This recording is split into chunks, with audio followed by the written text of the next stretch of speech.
गौरी पुत्र गणेश की जय हो। ओम नमः शिवाय। हर हर महादेव। भगवान भोलेनाथ और माता पार्वती की कृपा आप सभी भक्तजनों पर बनी रहे।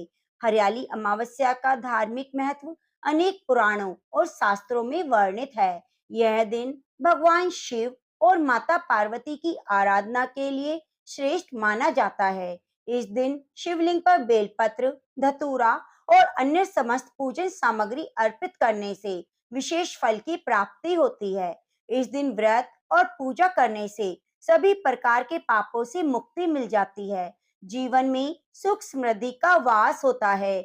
नारद पुराण के अनुसार सावन मास की अमावस्या को पितरों की तृप्ति के लिए दान होम किया जाता है, देवताओं की पूजा की जाती है और वृक्ष रोपण किया जाता है, जिससे अक्षय फल की प्राप्ति होती है। तो प्रिय भक्तजनों, आप सभी कथा का फल लेने के लिए कथा को पूरा अवश्य सुनिएगा। तो आइए भगवान गणेश का मंगलकारी नाम का श्रवण करते हुए कथा का रसपान करते हैं।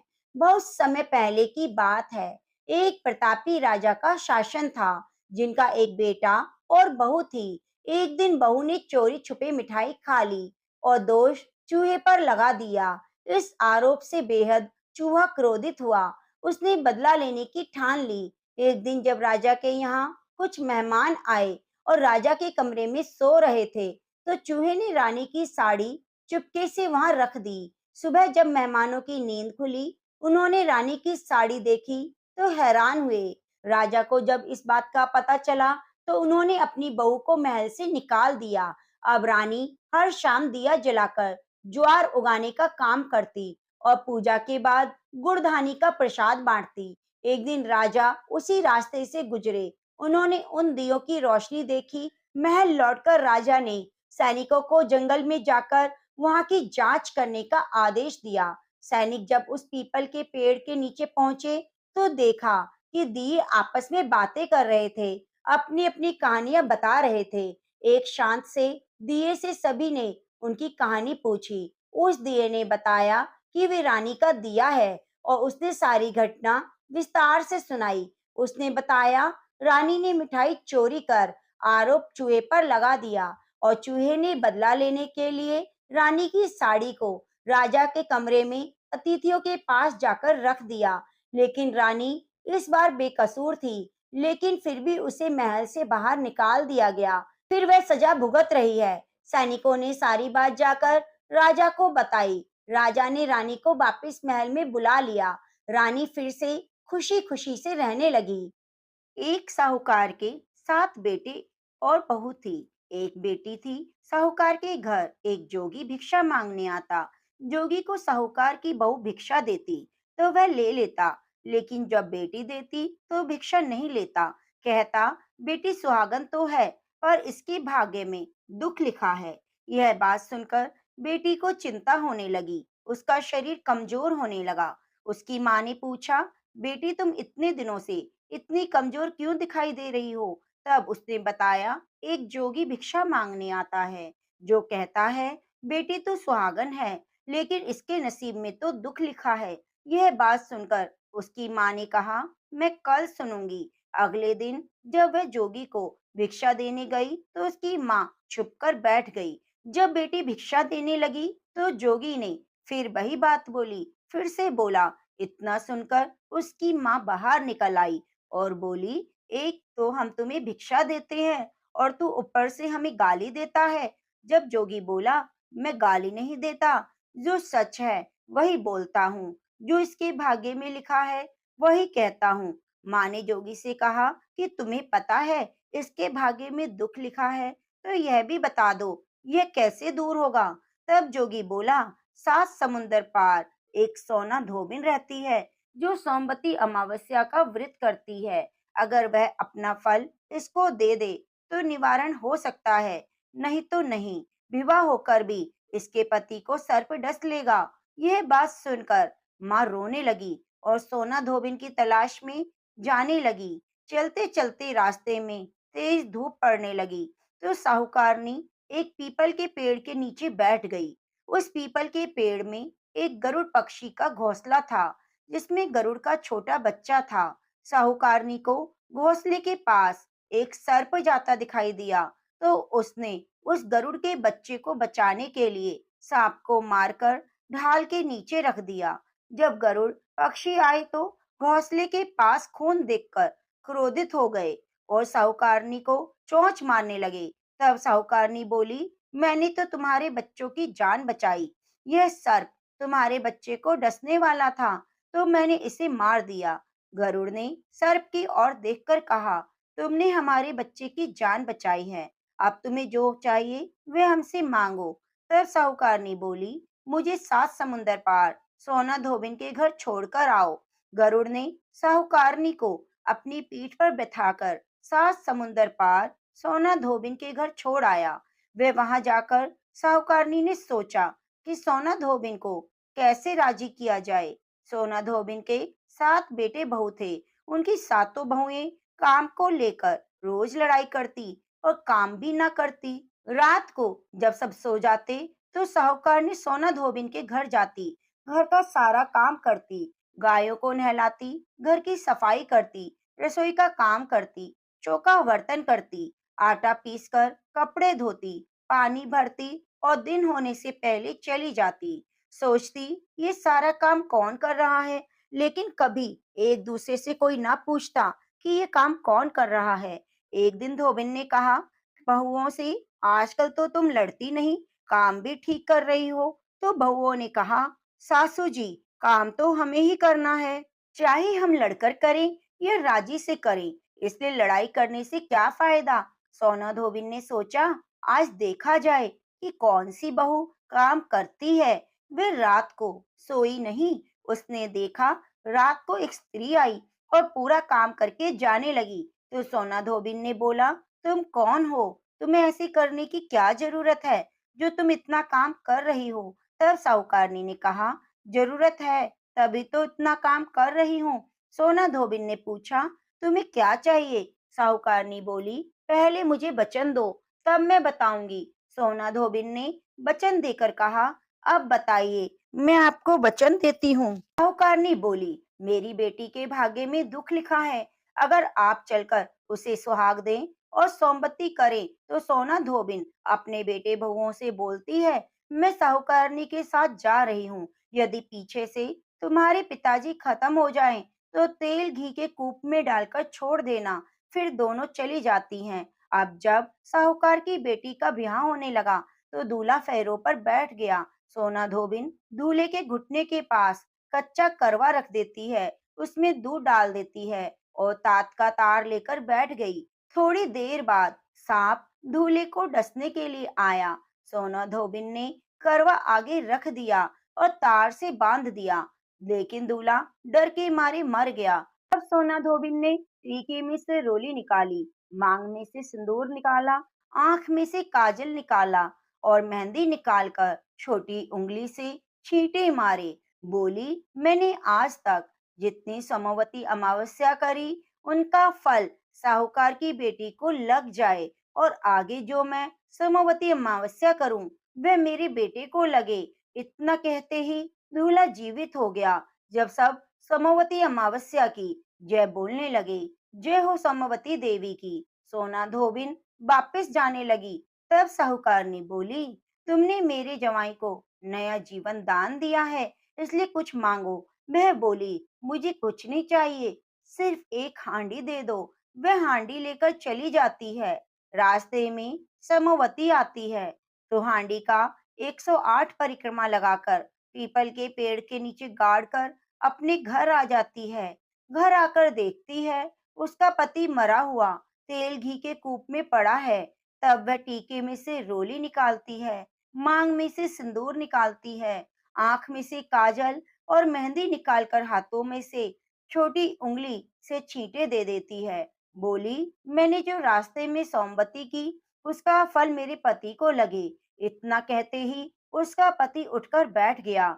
घर का ज्योतिष आया और बोला, जजमान, सोमवती अमावस्या को मेरे लिए क्या दक्षिणा है। सोना धोबिन बोली, मुझे तो सोमवती रास्ते में आई थी तो कुछ भी नहीं किया, जो कुछ किया वे सब पीपल के पेड़ के नीचे गाड़ दिया।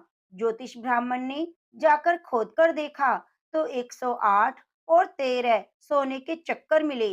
ज्योतिष ब्राह्मण सबको घर ले आया, बोला कि एक ऐसी फेरी की है, और मुझे बोल दिया कि कुछ भी नहीं किया। सोना धोबिन बोली, यह तो तुम्हारे भाग्य से हुआ है, इसलिए तुम ही इसे ले जाओ। ब्राह्मण बोला, मेरा तो इसमें चौथी पाती है, बाकी आपका मन हो उसे दे देना। सारी नगरी में बोल दिया कि सब सोमवती अमावस्या का व्रत कीजिए।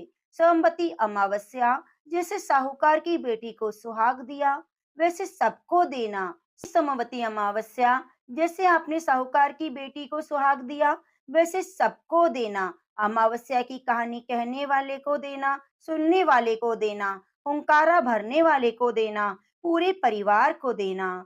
तो प्रेम से बोलिए, सोमवती अमावस्या की जय, गौरी शंकर भगवान की जय। आप इन कथाओं को बड़ी श्रद्धा और प्रसन्नचित मन से पूरा अवश्य सुनिए। सभी सांप और गरुड़ दोनों सौतेले भाई थे, लेकिन सांपों की माँ कद्रू ने गरुड़ की माँ विनीता को छल से अपनी दासी बना लिया। सभी सांपों ने गरुड़ के सामने यह शर्त रखी कि अगर वह स्वर्ग से निकले अमृत लेकर आए तो उसकी माँ की दास्ता से मुक्ति कर दी जाएगी। यह सुनकर गरुड़ जी ने स्वर्ग पर आक्रमण कर दिया, सभी को परास्त कर दिया। युद्ध में स्वर्ग के देवता इंद्र को भी मारकर मूर्छित कर दिया। उसका यह पराक्रम देखकर भगवान विष्णु बहुत प्रसन्न हुए और अपना वाहन बना लिया। गरुड़ ने भगवान विष्णु से यह भी वरदान मांगा कि वह हमेशा अमर रहेगा, कोई उसे मार ना सकेगा। अमृत लेकर गरुड़ जी वापस धरती पर आ रहे थे, तभी इंद्र ने उन पर अपने वज्र से प्रहार किया। गरुड़ को अमरता का वरदान मिला था, इसलिए उन पर वज्र के प्रहार का कोई असर न हुआ।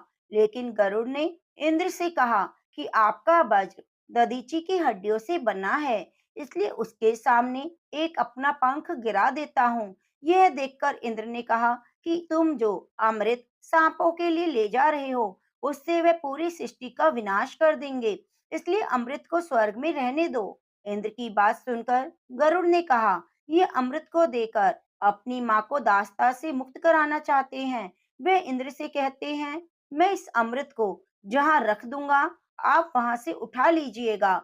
गरुड़ की यह बात सुनकर इंद्र बहुत खुश हुए और बोले, तुम मुझसे कोई वर मांगो। तब गरुड़ ने कहा, जिन सांपों ने मेरी माँ को अपनी दासी बनाया, वे ही मेरा प्रिय भोजन बने। अमृत लेकर सांपों के पास पहुंचा और सांपों से बोला, मैं अमृत लाया हूँ, अब तुम मेरी माँ को अपनी दास्ता से मुक्त कर दो। सांपों ने ऐसा ही किया, उसकी माँ को मुक्त कर दिया। गरुड़ अमृत को एक कुशा के आसन पर रखकर बोलते हैं, तुम सभी पवित्र होकर इसको पी सकते हो। सांपों ने मिलकर विचार किया और स्नान के लिए चले गए। दूसरी तरफ इंद्र वहां आकर घात लगाए हुए बैठे थे। जैसे ही सभी सांप चले जाते हैं, इंद्र अमृत कलश को लेकर स्वर्ग भाग जाते हैं।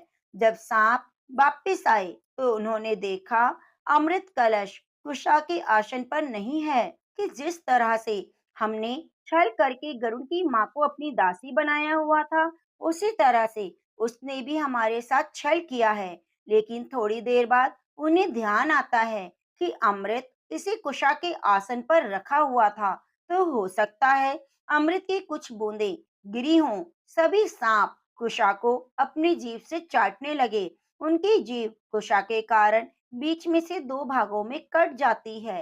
तभी से सांपों की जीभ हमेशा दो भागों में बटी रहती है। अमृत कलश के स्पर्श से कुशा और भी पवित्र हो गई। तो प्रेम से बोलिए, गौरी शंकर भगवान की जय हो। बहुत समय पहले की बात है। एक परिवार में 7 भाई थे। सभी का विवाह हो चुका था। सभी के छोटे छोटे बच्चे थे। परिवार की सलामती के लिए सातों भाइयों की पत्नी पिठोरी अमावस्या का व्रत रखना चाहती थी। लेकिन जब पहले साल बड़ी भाई की पत्नी ने व्रत रखा तो उनके बेटे की मृत्यु हो गई। दूसरे साल एक और बेटे की मृत्यु हो गई। 7वें साल भी ऐसा ही हुआ। जब बड़े भाई की पत्नी ने इस बार अपने मृत्यु पुत्र का शव कहीं छिपा दिया, तब गांव की कुल देवी माँ पोलेरम्मा उस समय गांव के लोगों की रक्षा के लिए पहरा दे रही थी। उन्होंने जब इसी दुखी माँ को देखा तो वे वजह जानना चाही।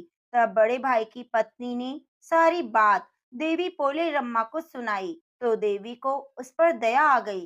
पोले रम्मा ने उस दुखी माँ से कहा कि तुम सभी स्थानों पर हल्दी छिड़क दो जहाँ जहाँ उनके बेटों का अंतिम संस्कार हुआ है। तब बड़े भाई की पत्नी ने ऐसा ही किया।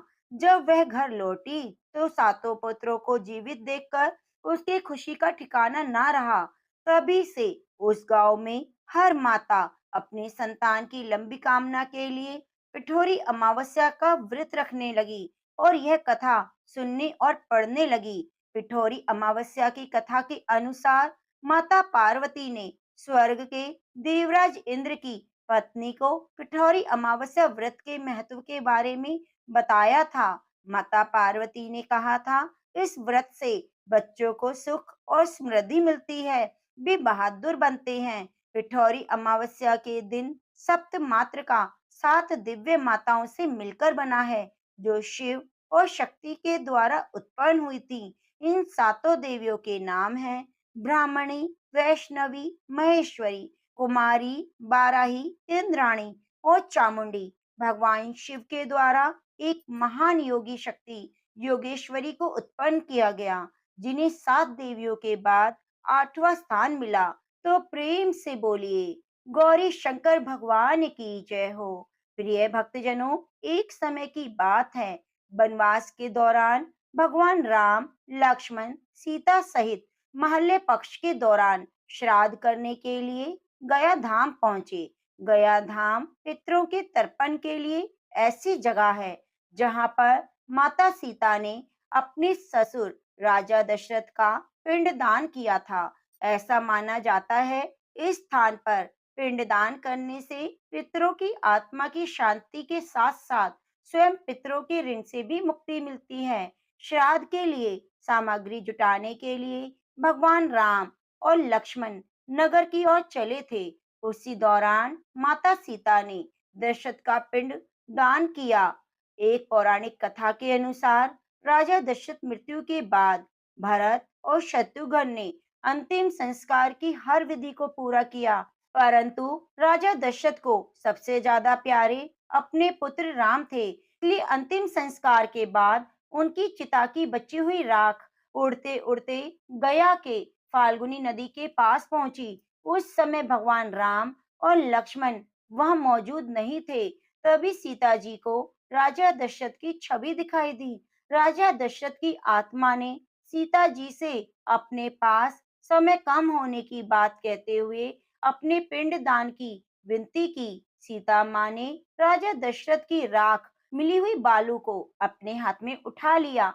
वह मौजूद एक ब्राह्मण, फाल्गुनी नदी, गाय, तुलसी, अक्षय वट और केतकी को पिंडदान का साक्षी बनाया। राजा दशरथ को पिंडदान किया। राजा दशरथ ने भी पिंडदान स्वीकार कर लिया। थोड़ी देर बाद भगवान राम और लक्ष्मण पहुंचे। तब माता सीता ने भगवान श्री राम को सभी बातें बताई, लेकिन राम ने विश्वास नहीं किया। इसके बाद भगवान राम को क्रोधित देखकर ब्राह्मण, फाल्गुनी नदी, गाय और केतकी ने झूठ बोलते हुए ऐसे किसी भी बात से इनकार कर दिया, जबकि अक्षयवट ने सच बोलते हुए सीता माता का साथ दिया। ऐसे में सीता माँ ने क्रोधित होकर चारों जीवों को श्राप दे दिया। फाल्गुनी नदी को श्राप दिया, वे जल विहीन रहे, तुम सिर्फ नाम मात्र की नदी बनकर रहोगी। केतकी को श्राप दिया कि तुम्हारा फूल किसी भी पूजा में काम नहीं आएगा, इसलिए केतकी के फूल को किसी भी पूजा पाठ में नहीं चढ़ाया जाता। गाय और ब्राह्मण को श्राद्ध में पुनः साक्षी बनने का श्राप दिया। अक्षय वट को वरदान दिया कि तुम्हारी आयु दीर्घ आयु होगी। जो पतिव्रता स्त्री तुम्हारी पूजा करेगी, उनके पति की दीर्घ आयु होगी। तो प्रेम से बोलिए, लक्ष्मी नारायण भगवान की जय हो, सियावरी रामचंद्र की जय हो।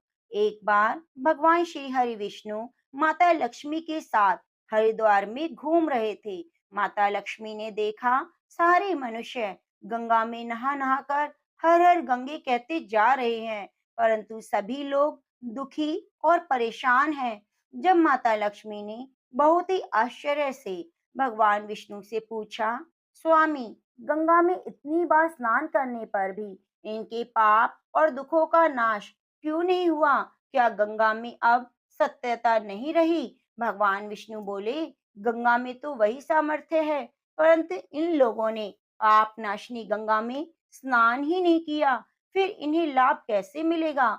माता लक्ष्मी ने आश्चर्य से कहा, स्नान कैसे नहीं किया? सभी तो हमारे सामने नहा नहा कर आ रहे हैं, अभी तक इनके शरीर भी न सूखे। भगवान विष्णु ने कहा, यह लोग तो केवल जल में डुबकी लगाकर आ रहे हैं, तुम्हें मैं कल इसका रहस्य समझाऊंगा। दूसरे दिन बहुत ही जोर से बारिश होने लगी, सारी गलियां कीचड़ से भर गई। एक चौड़े रास्ते में बड़ा सा गड्ढा था, चारों ओर कीचड़ भरी हुई थी। भगवान विष्णु ने लीला रची, स्वयं एक बूढ़े आदमी का रूप धारण करके उस गड्ढे में जा गिरे। लक्ष्मी जी को उन्होंने समझाकर पास में बिठा दिया। देखो, तुम लोगों को सुना सुना कर यूं पुकारती रहो, मेरे बूढ़े पति अचानक गड्ढे में गिर पड़े हैं, कोई पूर्ण आत्मा इनको बाहर आकर निकाले, इनके प्राण बचाए, हम असहाय दंपति की सहायता करें। भगवान विष्णु ने यह भी समझा दिया कि जब कोई व्यक्ति गड्ढे में से मुझे बाहर निकालने को तैयार हो, तब इतना कह देना, मेरा पति सर्वथा निष्पाप है, इन्हें वही व्यक्ति छुए जो खुद भी निष्पाप हो। यदि आप निष्पाप हैं तो हाथ लगाएं, नहीं तो हाथ लगाते ही भस्म हो जाएंगे। लक्ष्मी जी तथास्तु कहकर गड्ढे के किनारे बैठ गई और आने जाने वालों को सुना सुनाकर भगवान विष्णु की सिखाई हुई बातें कहने लगी। गंगा में नहाकर लोगों ने झुंड के झुंड आ रहे थे। सुंदर युवती को यूं बैठी देखकर कुछ लोगों के मन में पाप आया, कुछ लोगों को धर्म का भय हुआ, कुछ लोग कानून से डरे, तो कुछ लोगों को लक्ष्मी जी ने यह भी कह दिया, मरने दो इस बुड्ढे को, क्यों इसके लिए रोती हो? कुछ दयालु और चरित्रवान पुरुषों ने युवती के पति को बाहर निकालना चाहा, परंतु लक्ष्मी जी के वचन सुनकर वे भी रुक गए। उन्होंने सोचा, हम गंगा नहाकर आए तो क्या हुआ, पापी तो हैं, कहीं हम सहायता करते करते भस्म ना हो जाएं। उनके पास कई व्यक्ति आए, परंतु किसी का साहस नहीं हुआ। सैकड़ों आए, सैकड़ों ने पूछा, चले गए। संध्या का समय हो चला था। तब भगवान विष्णु ने माता लक्ष्मी से कहा, देखा, आया कोई सच्चे मन से गंगा में नहाने वाला।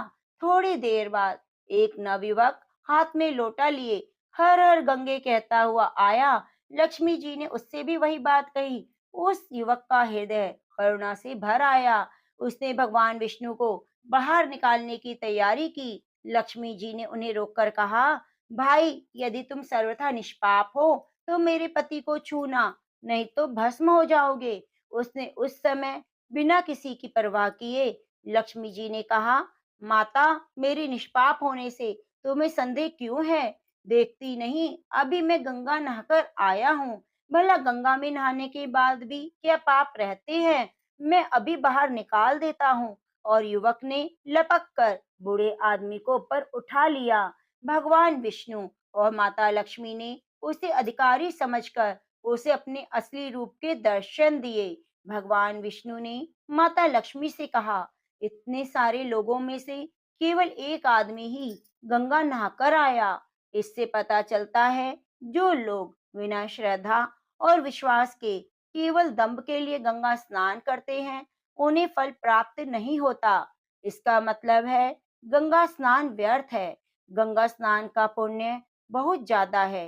गंगा आज भी उतनी सामर्थ्यवान है। तो प्रेम से बोलिए, लक्ष्मी नारायण भगवान की जय हो, सियावरी रामचंद्र भगवान की जय हो, गौरी शंकर भगवान की जय हो।